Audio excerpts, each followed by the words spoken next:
Abra comigo a sua Bíblia, por favor, em Filipenses capítulo 3. Carta de Paulo aos Filipenses, capítulo 3. Carta que o apóstolo Paulo escreveu para a igreja de Filipos, capítulo 3, a partir do versículo 1.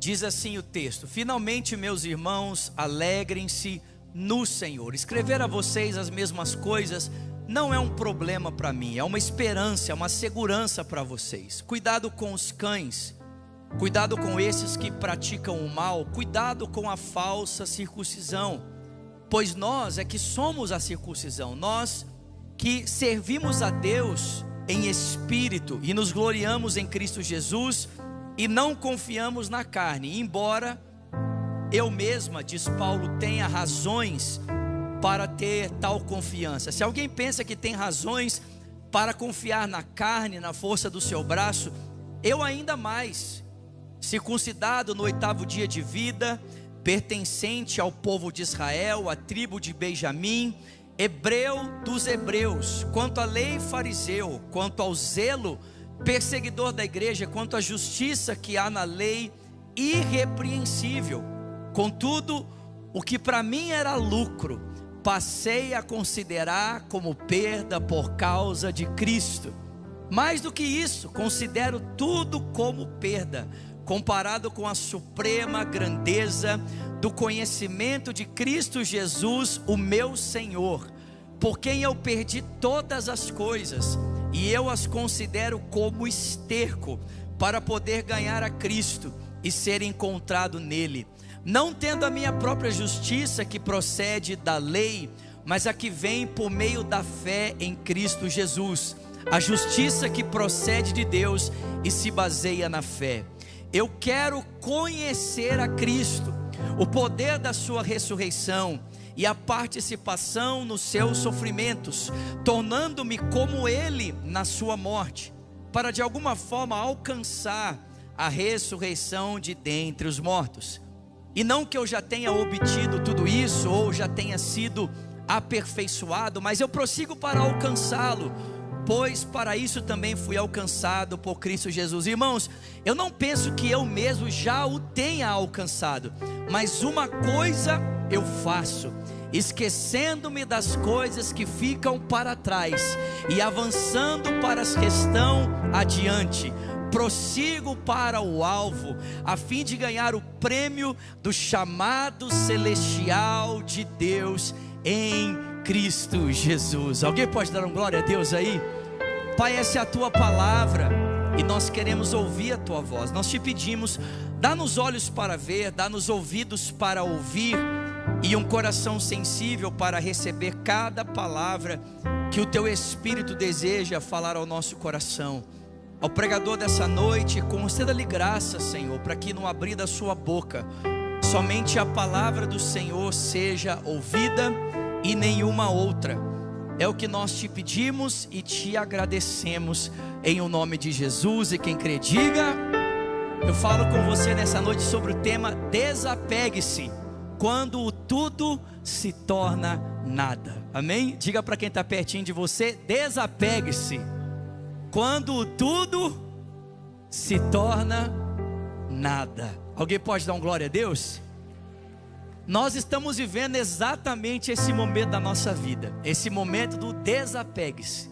Não sei se você sabe, mas nós estamos nos mudando para o Texas, gente. Estamos indo embora para Dallas, para plantarmos uma lagoinha ali. Você pode dar um glória a Deus por isso? Você pode aplaudir Jesus por isso? Estamos indo, eu, minha casa, minha família, e você sabe que todo o processo de mudança envolve empacotar muita coisa, mas também envolve deixar muita coisa para trás, sim ou não? Porque com o passar dos anos, a gente vai guardando coisas que, quando a gente tem que tomar uma decisão de mudar de um lugar para o outro, a gente percebe que essas coisas não vão fazer parte mais dessa nova estação da nossa vida. E ou a gente desfaz essas coisas, ou a gente vende essas coisas, e a gente chama esse processo todo de desapegar. Amém? Para a gente viver coisas novas em Deus, funciona do mesmo jeito. Com o passar dos anos, a gente vai adquirindo um monte de bagagem, que quando chega o momento de nós darmos um passo em direção ao novo que Deus tem preparado para a nossa vida, nós precisamos nos desapegar dessas coisas, nós precisamos nos desvencilhar dessas coisas, porque a gente começa a perceber que na verdade, isso que a gente achava ter alguma importância, significar alguma coisa, na verdade isso não significa nada perto daquilo que Deus já tem preparado para aqueles que o amam. Alguém pode dar glória a Deus por isso? Jeremias 29:11 diz: eu é que sei os pensamentos que eu tenho a vosso respeito, diz o Senhor, são pensamentos de paz e não de mal, para vos dar o fim que desejais. Então me invocareis, passareis a orar a mim e eu vos ouvirei. Buscar-me-eis e me achareis quando me buscardes de todo o vosso coração, e eu serei achado de vós, diz o Senhor, e farei mudar a vossa sorte. Alguém crê nisso aqui? E esse é o processo que Paulo viveu, gente.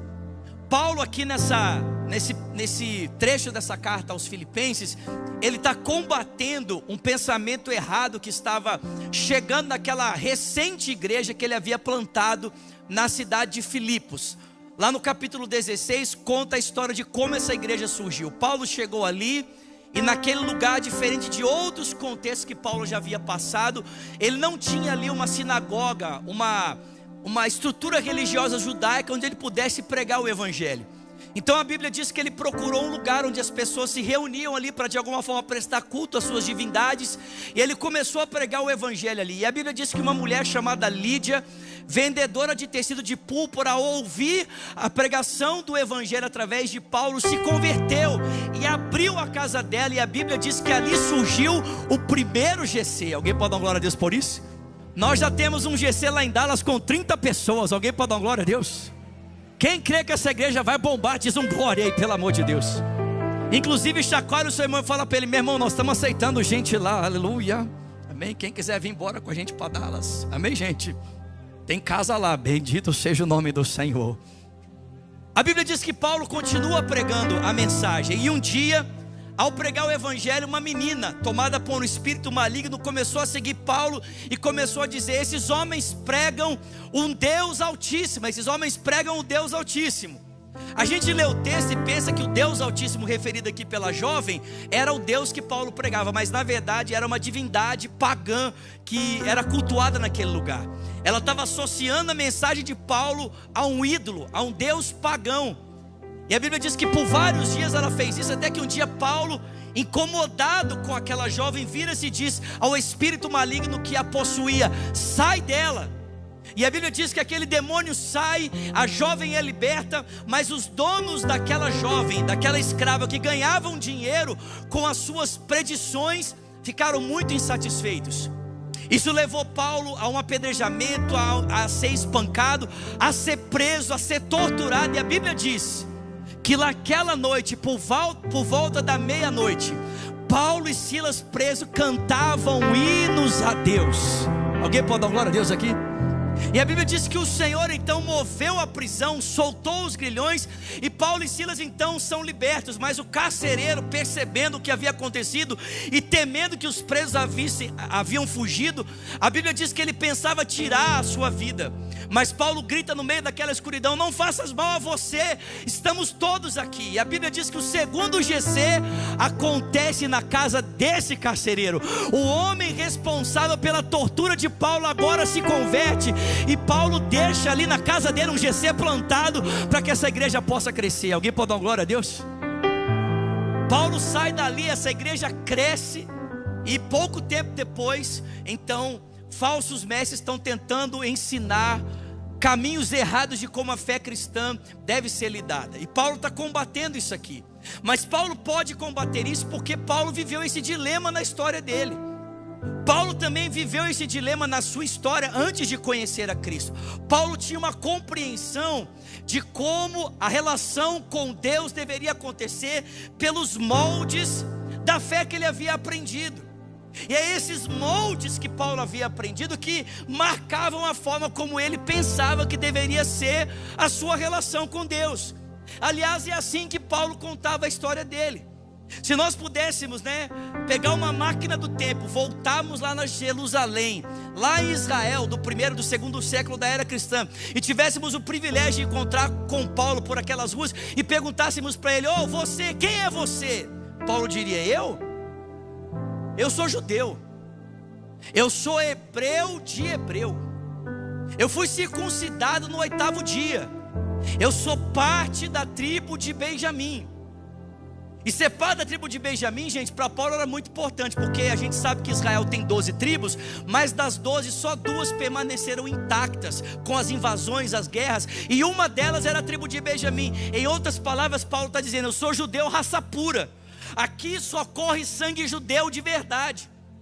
Ele diz: quanto à compreensão da lei, eu sou fariseu, uma das seitas do judaísmo mais rigorosa, tanto na compreensão quanto na prática da religião.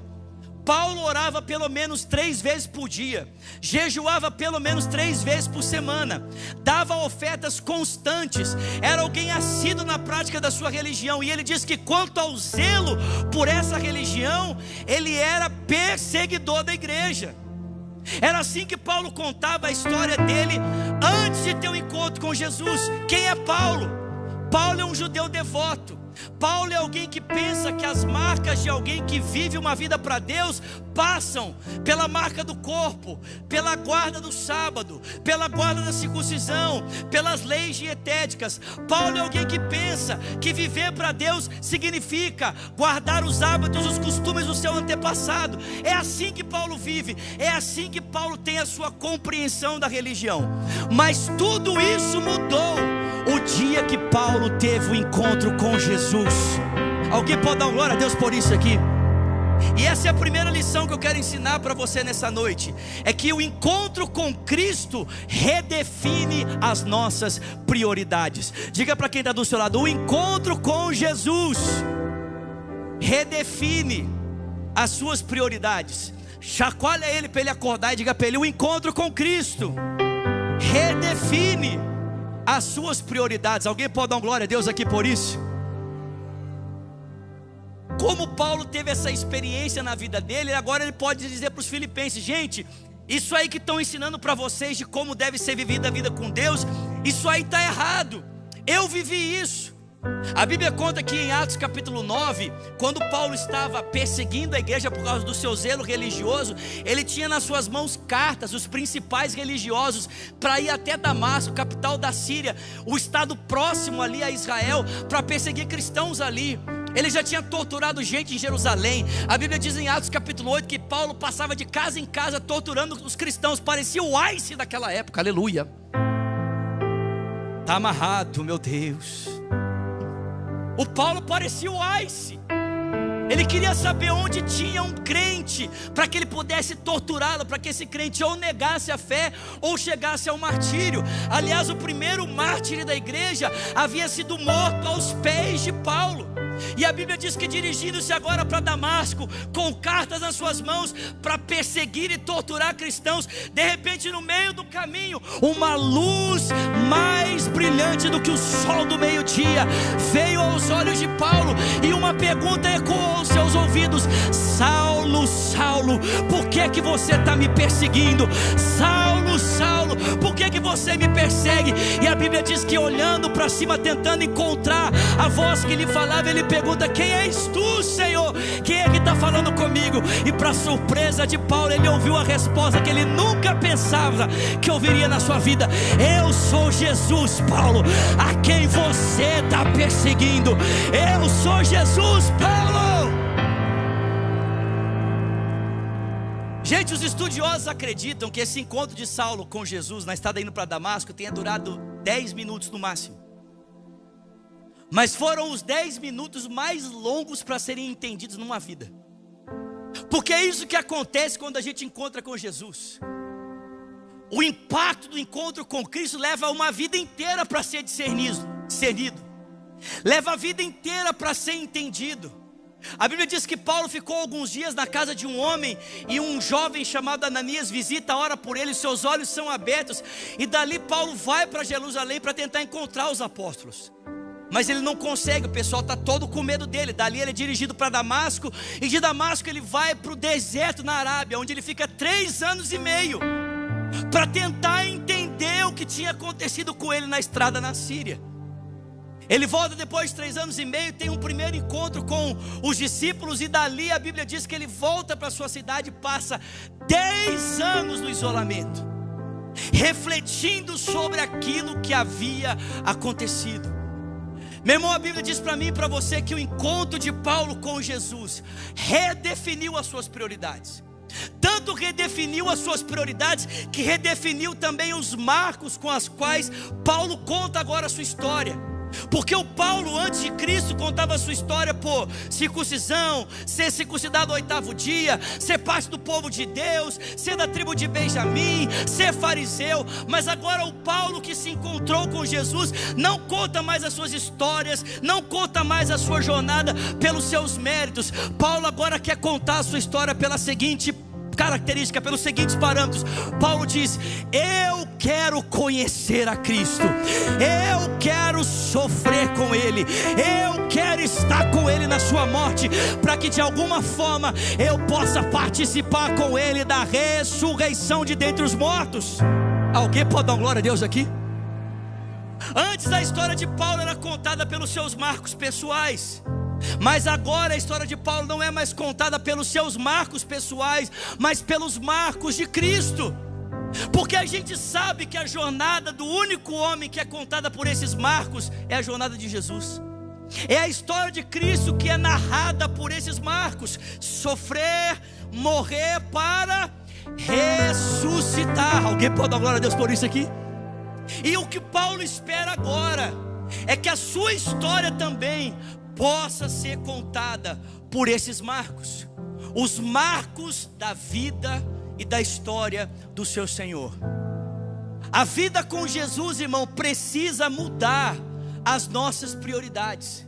Não é possível ter um encontro com Cristo e continuar pensando que aquilo que tinha valor antes para nós continua tendo valor depois do encontro com Jesus.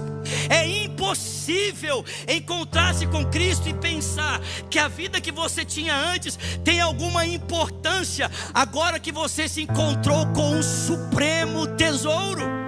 Tudo muda depois que nós temos um encontro com Jesus. Uma coisa muito importante que eu e você precisamos entender essa noite, meu irmão, não foi Cristo que entrou na sua história, foi você que entrou na história de Cristo. O dia que você teve um encontro com Cristo, Jesus não veio parar dentro da sua história, a sua história morreu ali e uma nova história começou para você. E a história que começou na sua vida é a história que o Cordeiro de Deus escreveu para você. E essa história precisa ser escrita e contada pelos marcos e pelos valores do Senhor Jesus Cristo. É impossível nós continuarmos valorizando as coisas que valorizávamos antes, depois de nós termos um encontro com Jesus. Cristo precisa mudar as nossas prioridades. Cristo precisa mudar os nossos valores. Cristo precisa mudar a maneira como nós enxergamos a vida e aquilo que nós damos importância. Os valores de Cristo, os méritos de Cristo, a vontade de Cristo precisa ser a nossa vontade. Em Gálatas capítulo 2, verso 20, Paulo diz: não sou mais eu quem vivo, é Cristo quem vive em mim. E a vida que eu vivo agora na carne, eu vivo ela pela fé no Filho de Deus, o qual me amou e se entregou por mim. Alguém pode dar glória a Deus por isso aqui? Ser discípulo de Jesus significa reproduzir na minha história a vida do meu mestre. Ser discípulo de Cristo significa viver agora a partir das marcas de Cristo. Alguém pode dar glória a Deus por isso? Esse encontro produziu algo profundo na vida de Paulo. Paulo diz que o que antes para ele era lucro, ele passou a considerar como perda. Por causa da excelência do conhecimento de Cristo Jesus, o seu Senhor, por quem ele abriu mão de tudo e considera tudo isso como nada, como esterco, para que ele possa ser encontrado em Cristo. Tem alguém comigo aqui? E a segunda lição que nós podemos aprender com Paulo é exatamente essa. É que se nós queremos trilhar o caminho do discipulado, o caminho do discipulado significa aprender a perder para ganhar aquilo que é mais importante. Diga para quem está pertinho de você: aprender a perder para ganhar o que é mais importante. Aprender a perder para ganhar o que é mais importante. Jesus disse: no reino de Deus as coisas funcionam um pouco diferente. Aquele que perde é aquele que ganha. Aquele que é o último é o que é o primeiro. E aquele que é o servo de todos é o maior entre todos. Aquele que quiser o maior tem que ser servo de todos. O que quiser estar em primeiro lugar, que seja encontrado em último. E aquele que quer ganhar todas as coisas, que ele seja o primeiro a perder tudo. Alguém pode dar glória a Deus por isso aqui? Paulo ensina para mim e para você: se nós queremos trilhar a jornada do discipulado, essa jornada de nos parecermos com Jesus, aquilo que antes tinha alguma importância precisa perder o seu valor. E alguns anos atrás, é óbvio que isso é um processo, vai durar a nossa vida inteira, vai durar a nossa história inteira até a glorificação. Mas, meus irmãos, alguns anos atrás eu estava lendo um livro, chama-se Deuses Falsos, do Tim Keller. Alguém já leu esse livro aqui? Deuses Falsos, do Timothy Keller. Não leu? Vale a pena, compra depois para você ler, amém? Estava lendo esse livro, e esse livro fala sobre a maneira como o nosso coração se apega aos ídolos modernos. A gente muitas vezes pensa que idolatria tem a ver só com uma imagem, mas tudo aquilo que substitui o lugar de Deus no nosso coração, isso é um ídolo. Todo lugar que a gente busca satisfação e prazer que não seja em Deus, isso já é um ídolo para nós. Se existe alguma coisa que nos satisfaça mais do que a presença de Deus, alguma coisa que gere maior prazer em nós do que o próprio Deus, isso já é um ídolo. E tantas coisas podem ocupar o lugar de Deus no nosso coração, não apenas coisas ruins, mas também coisas boas. E lendo esse livro falando sobre idolatria, eu não tinha consciência do tanto que o meu coração era idólatra. Eu não tinha consciência do tanto que o meu coração se apegava a outras coisas e tinha satisfação em outras coisas que não eram em Deus. Mas aquele livro foi abrindo os meus olhos, expondo os ídolos do meu coração. E eu lembro que quando eu terminei a leitura desse livro, eu estava tão impactado com aquilo que eu havia aprendido na sua leitura, que eu caí de joelhos na sala da minha casa, e em lágrimas ali diante do Senhor, chorando, eu comecei a confessar: Deus, me perdoa. Eu não sabia que o meu coração era tão idólatra. Eu não sabia que eu colocava tantas coisas à frente do Senhor na minha vida. Eu lembro como se fosse hoje, ali em lágrimas, na sala da minha casa. Eu ainda era solteiro, meu sofá era uma caixa de papelão com uma almofada em cima. Virgínia lembra dessa época. Eu lembro do Espírito Santo falando comigo: pega o seu telefone. Na hora eu repreendi, falei: eu estou orando em quebrantamento, manda pegar o telefone, é Satanás, né, irmãos? Só pode ser o diabo. Se mandar abrir o Instagram aí, que é Satanás mesmo, né?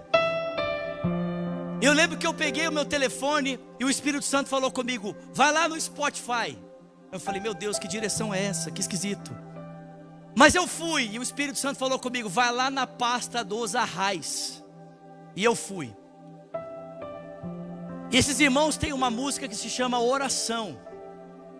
E a letra da música fala assim: em oração eu trilho o caminho que Jesus abriu, aonde sua graça flui como um rio.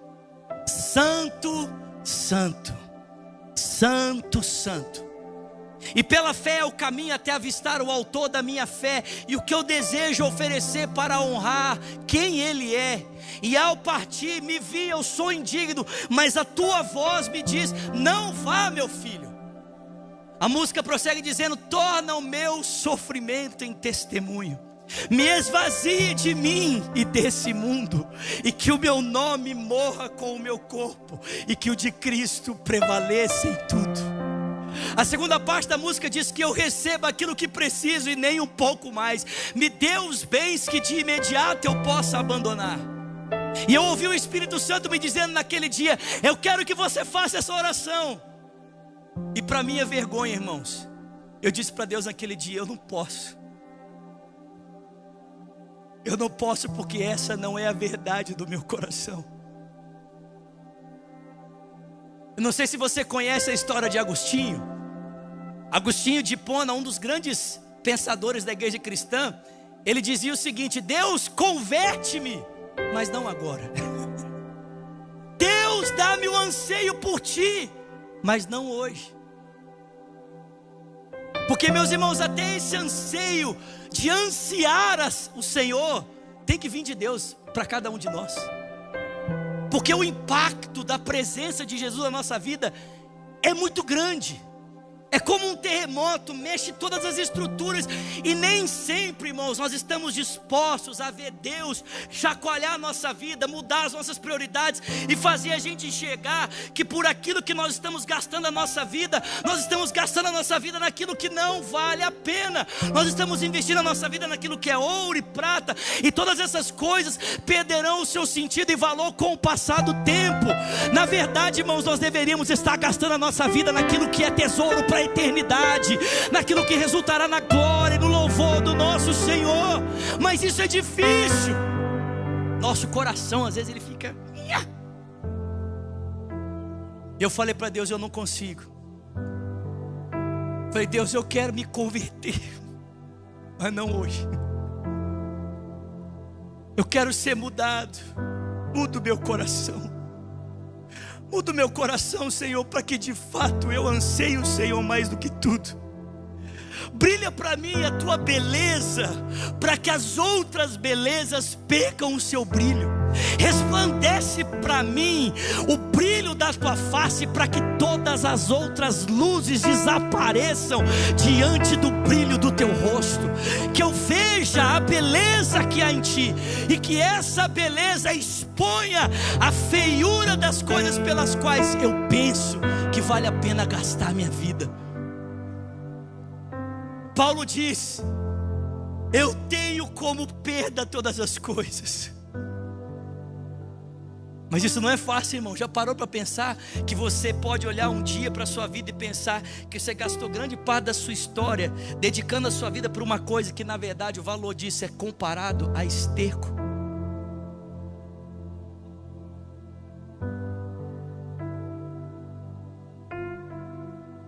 A jornada do discipulado faz a gente entender que para ganhar Cristo, não só as nossas prioridades precisam mudar, mas nós precisamos começar a considerar aquilo que antes tinha valor como nada.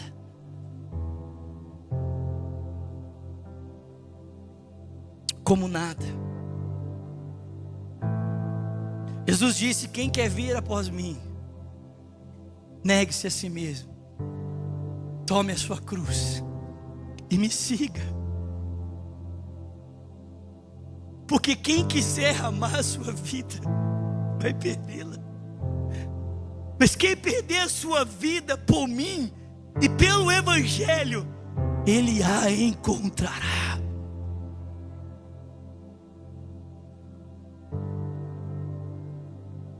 Já fazem meses que Deus vinha falando no nosso coração que Ele ia nos soprar daqui. E eu estava resistindo, lutando com Deus. Falei para Deus: Deus, de novo.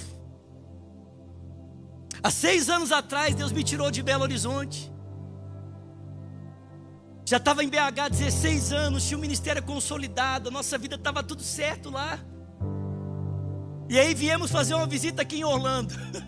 E aí o pastor André virou para mim e falou assim: Zulato, preciso de você aqui. Sua esposa é americana, meu filho, vem embora. Vem aqui me ajudar. A primeira pessoa com quem eu tinha trabalhado na Lagoinha do Brasil era o pastor André. Eu falei para ele: vamos orar. Em poucos dias o Espírito Santo acendeu um fogo no meu coração. Virei para a Virgínia e falei: nós temos que ir embora. Virgínia falou assim: que ir embora, meu filho? Você está doido? Eu acabei de chegar no Brasil. Virgínia tinha mudado para o Brasil, tinha menos de 1 ano. Eu falei para ela: pode orar, Deus vai falar com você. Poucos dias depois a Virgínia veio chorando e disse: nós temos que voltar para a América. arrumamos tudo, vendemos tudo, desfizemos as coisas. E 3 meses depois estávamos aqui para começar uma história do zero. 6 anos depois, Deus nos deu tanta coisa aqui. Deus nos deu família aqui, Deus nos deu amigos aqui, Deus nos deu um ministério frutífero. Deus tornou a nossa experiência ministerial frutífera nesse lugar. Deus nos deu bens, nos deu o privilégio de comprarmos a nossa primeira casa. Deus nos deu uma filha. E estava tudo certo. Até que 3 meses atrás Jesus falou para mim: seu tempo em Orlando acabou.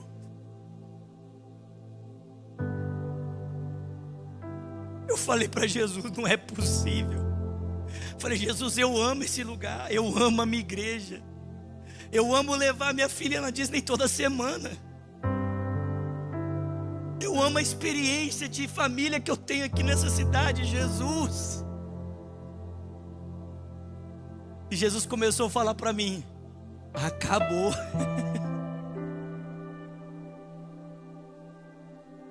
E eu procurei o pastor André e falei para ele: pastor, eu acho que Deus está querendo levar a gente daqui. Ele falou: vamos orar.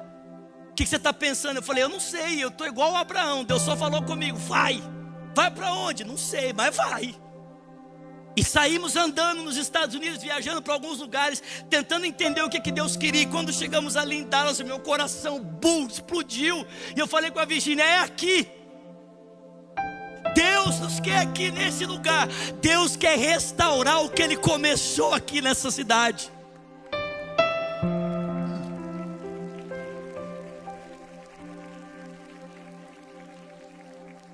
Voltamos de Dallas.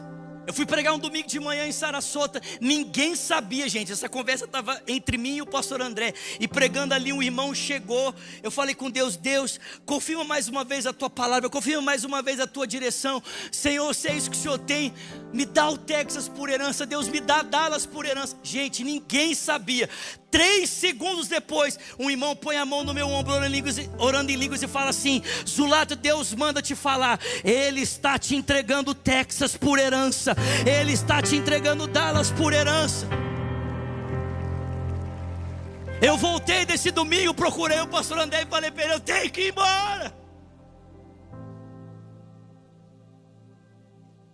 E aí Deus começa o processo de fazer tudo aquilo que parecia ter valor não significar nada diante do brilho da beleza de Cristo Jesus. Porque, meu irmão, só tem uma coisa que está nos movendo a sair daqui e ir para esse lugar: é a expectativa de vermos a glória de Cristo resplandecendo naquela cidade, através da lagoinha que vai renascer naquele lugar. Nós não estamos indo para lá por outro motivo. Eu não teria outro motivo para sair daqui, mas a chama que Jesus acendeu no nosso coração nos faz olhar para tudo que Ele nos deu aqui e dizer: tem mais de Deus para viver naquele lugar, tem mais de Deus para ser experimentado naquela terra. Alguém pode dar glória a Deus por isso aqui?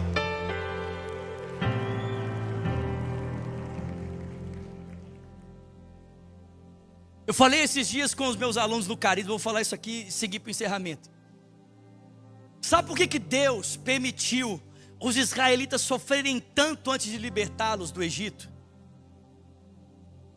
É porque o Egito parecia confortável até que o sofrimento começou. O Egito parecia um lugar favorável até que a pressão começou. E Deus fez questão de o Egito se mostrar Egito para os israelitas, para que quando eles saíssem do Egito, eles não tivessem saudade do que havia ficado para trás. Deus permitiu que eles enxergassem o Egito como ele era, para que eles não se perdessem na jornada em direção ao novo de Deus. Meus irmãos, muitas vezes Deus permite que as coisas fiquem confusas e que elas se percam, e que elas se inventem, que vira esse milkshake da nossa vida, para que quando você estiver caminhando em direção ao novo, você não tenha saudades do velho. Muitas vezes Deus permite que as coisas pareçam esquisitas, para que quando você estiver caminhando em direção à jornada do que Deus preparou para você, você não tenha saudade das cebolas que ficaram para trás. Eu tenho por perda todas as coisas, pela excelência do conhecimento de Cristo Jesus, o meu Senhor, porque eu abri mão de tudo e considero isso tudo como esterco, para que eu possa ganhar Cristo, para que eu possa ser encontrado nele. Primeiro lugar, prioridades mudam. Segundo lugar, o que tinha valor passa a não significar nada. E terceiro valor que a gente aprende aqui, terceira lição, é que nós precisamos continuar avançando sem reservas em direção a esse propósito. Eu fico impressionado com Paulo dizendo assim, e a gente conhece um pouco da história de Paulo, gente. Quem lê 2 aos Coríntios capítulo 11, 2 aos Coríntios capítulo 12, quem lê 2 aos Coríntios capítulo 4 e vê todas as coisas que Paulo passou pela sua fidelidade ao Messias, gente, a humildade de Paulo assim constrange. Porque Paulo termina essa porção dizendo assim: e não que eu já tenha alcançado, não que eu já tenha chegado lá. Agora, gente, presta atenção. Se o Paulo olha para ele e diz: eu ainda não cheguei lá, e a gente? Tem alguém comigo aqui? Se o Paulo olha para si e fala assim: eu ainda não cheguei lá. Paulo diz: não é que eu já tenha alcançado, não. Não é que eu esteja batendo no meu peito dizendo assim: ó, gente, vocês querem saber de alguém que está vivendo isso aí na plenitude? Olha para mim. Não. Não é que eu já tenha alcançado, não. Não é que eu já tenha chegado nesse lugar. Não. É que eu faço uma coisa, esquecendo-me das coisas que ficam para trás, eu avanço para aquelas que estão adiante de mim. Eu prossigo para o alvo, para alcançar a plena vocação de Deus em Cristo Jesus. Prossigo para alcançar aquilo pelo qual também fui alcançado. Alguém pode dar um glória a Deus aqui? A marca da vida cristã é a perseverança em viver aquilo que Deus te chamou para viver. A marca da vida de um cristão, meu irmão, não são os milagres que ele experimenta na jornada, porque os milagres eles podem chegar e eles podem não chegar. Mas a questão não é se você é um cristão enquanto está vivendo milagre, é se você é um cristão enquanto você vive com Cristo. Não é se você é um cristão em meio ao sobrenatural, é se você é um cristão enquanto caminha com Cristo. Perseverança. Nós não caminhamos com Cristo por causa dos milagres, nós caminhamos com Cristo por causa de Cristo. Nós não caminhamos com Cristo por causa do que Cristo pode nos dar, nós caminhamos com Cristo por causa de Cristo. Nós perseveramos em alcançar aquele que nos alcançou. Paulo não foi alcançado por um lugar, Paulo não foi alcançado por uma coisa, Paulo foi alcançado por uma pessoa, e essa pessoa era Cristo. Cristo é o início da jornada, Cristo é o meio da jornada, mas Ele também é o alvo da jornada. Ele é o primeiro, Ele é o último, Ele é o alfa, Ele é o ômega. É dele, por Ele e para Ele que são todas as coisas, e a glória seja dada somente a Ele para sempre. Você pode ficar de pé no seu lugar.